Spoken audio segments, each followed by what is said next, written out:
The difference has already started. Right now, two gardens are growing at the same time. One will produce occasionally, the other will produce every week. The difference is not effort, it is layout, and every week matters. Within one season, the first garden still depends on the grocery store. The second begins replacing it. This is where food security begins. Most raised bed gardens fail for one reason. They are built as containers, not as systems. Soil is added, seeds are planted, water is applied, but the structure is missing. Without a system, output remains unpredictable. There are gaps between harvests, there are empty beds, there are weeks with nothing to collect. That is why dependency remains. Food security is not built from planting more, it is built from producing consistently. A raised bed is not a box, it is a controlled production system. The foundation decides everything. The goal is not to grow vegetables. The goal is to reduce reliance on the grocery store. That only happens when harvest becomes continuous, not once a month, every week. Every week matters. There are 7 layouts that create this shift, not techniques, not shortcuts, a system. Each layout serves a function, each one removes waste, each one increases output. When combined, they do not just improve yield, they multiply it. This is how a small space becomes self-sufficient. This is how long-term food security is built. These are the 7 layouts: intensive grid layout, intercropping layout, vertical layering layout, succession planting layout, crop rotation layout, companion planting layout, perennial integration layout. Each one changes how the system behaves. Without them, the garden resets every season. With them, the system continues forward. 1. Intensive grid layout. High density is the starting point. Traditional spacing wastes space and limits output. Divide the bed into a grid and plant based on mature size, not rows. More plants grow in the same area. Yield increases immediately. Long-term, soil becomes more active and productive. This is the foundation of a self-sufficient system. 2. Intercropping layout. Single crops create empty time. Different crops can grow together without conflict. Combine fast and slow growers in the same bed. One crop is harvested while another is still growing. The bed never stops producing. Long-term output becomes continuous. This reduces reliance on the grocery store. These 2 layouts form the foundation. They remove wasted space, they remove wasted time. Without them, yield remains limited. With them, production begins to multiply. The next layouts will remove the biggest weakness in most gardens: timing, because timing decides everything, and every week matters. The system does not fail because of poor planting, it fails because of poor timing. Beds are planted, crops grow, harvest happens, and then nothing. Empty soil, waiting, lost weeks. That is where yield disappears. 1 empty week reduces total output more than poor soil. 2 empty weeks break the system. This is why most gardens never become self-sufficient. They produce in cycles, not continuously. Food security requires consistency, not occasional success. The difference is timing, and every week matters. The next layouts remove downtime. They ensure that every bed is always producing. They turn a seasonal garden into a continuous system. This is where yield begins to double. 3. Vertical layering. Layout. Most gardens use only one layer. The ground is planted, everything else is empty. That limits production. Grow upward and downward at the same time. Train climbing crops vertically while low crops grow beneath them. The same bed now produces in multiple layers. Space is multiplied without expansion. Long-term output increases without increasing land. This is essential for a self-sufficient system. 4. Succession planting layout. A bed should never be empty. Harvest should not end production. It should trigger the next cycle. Plant the next crop before the current one finishes. Stagger planting dates so harvest never stops. There is no waiting period, no downtime. The system moves continuously. Long-term, harvest becomes weekly, not seasonal. This is how food security is built. These 2 layouts change how time is used. Instead of starting and stopping, the system flows. Production overlaps. Harvest overlaps. The garden no longer depends on seasons. It depends on structure. Without timing control, even a large garden produces inconsistently. With timing control, a small garden produces continuously. That is the difference. At this stage, yield increases. But stability is still missing. Pests arrive, soil weakens, production declines. This is where most systems collapse. The next layouts prevent that.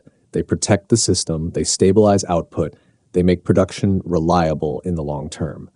Because food security is not about one good harvest, it is about consistency, and every week matters. Increased yield is not enough. Without stability, it will not last. Many systems produce well at the beginning, then output declines, leaves weaken, pests increase, harvest shrinks. This is not random, it is structural failure.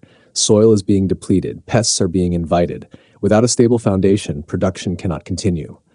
Food security depends on consistency. Consistency depends on control, and control begins with the system. Every week matters. The next layouts protect the system. They reduce loss.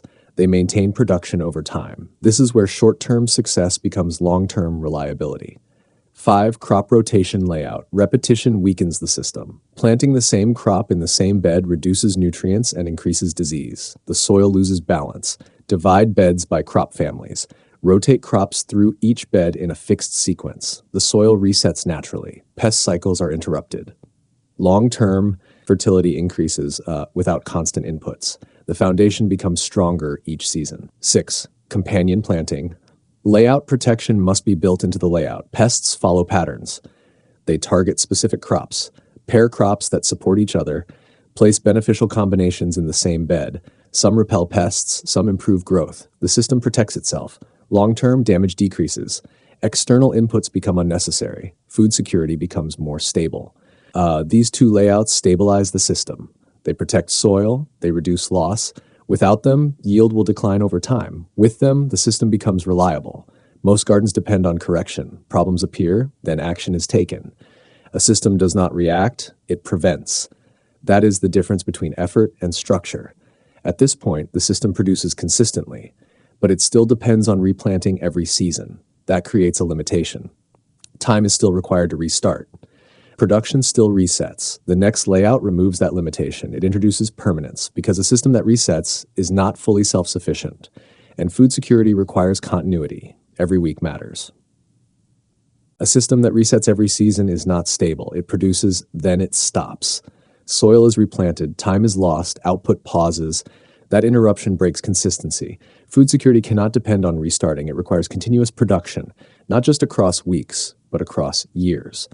This is where most systems remain incomplete. They rely entirely on annual crops: plant, grow, harvest, reset. That cycle limits output. A self-sufficient system removes that reset. It keeps producing even when no planting is happening. That is permanence, and every week matters. 7. Perennial integration layout. Annual crops require constant input. Every season, the system starts again. That creates gaps in production. Perennials remove that gap. Integrate long-term crops into fixed zones within or around raised beds. Plant once, harvest for years. While annual crops rotate, perennials continue producing without interruption. The system never fully stops. Long-term effort decreases while output continues. This is the foundation of a self-sufficient system. At this stage, the system changes completely. Production is no longer dependent on planting cycles. Part of the system is always active. Harvest becomes more predictable. Less work is required to maintain output. This is where food security becomes realistic. Now the 7 layouts are complete. TIS, intensive grid layout, intercropping layout, vertical layering layout, succession planting layout, crop rotation layout, companion planting layout, perennial integration layout. Each one removes a limitation. Space is no longer wasted. Time is no longer lost. Soil is no longer depleted. The system becomes structured. When these layouts are combined, a raised bed stops being a planting space. It becomes a production system.